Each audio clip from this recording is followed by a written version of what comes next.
Welcome to Blizzard Fire. We hope this video helps fire up your solution. In this video, I will explain how to make delicious fish head soup. First, let's gather our essential ingredients. You'll need 1 large fish head, ideally around 2 pounds, to form the base of our flavorful broth. Also, prepare 2 tablespoons of sliced ginger, 3 cloves of minced garlic, and 1 cup of chopped green onions. Don't forget 4 cups of water or broth, and 2 tablespoons of cooking oil to get started. Now that you have your ingredients, let's prepare the fish head. It's crucial to clean it thoroughly under cold running water, removing any remaining scales or gills. Pat it completely dry with paper towels. This step helps achieve a nice sear later. Season the fish head lightly with about 1 teaspoon of salt and 1/2 teaspoon of white pepper. You can cut it into 2 or 3 pieces if that makes it easier to manage.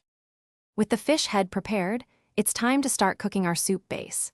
Heat 2 tablespoons of cooking oil in a large pot over medium-high heat until it shimmers. Carefully sear the fish head pieces for about 2 to 3 minutes on each side, aiming for a lovely golden brown color.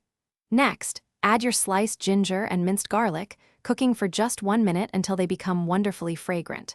Finally, pour in 4 cups of water or broth and bring it to a gentle boil. We're almost there.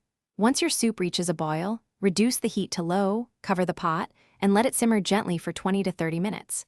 This allows all the flavors to meld beautifully. Remember to skim off any foam that rises to the surface for a clearer broth.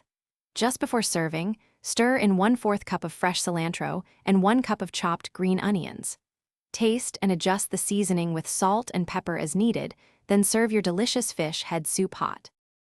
Thanks for watching. If you found this helpful, don't forget to like and subscribe.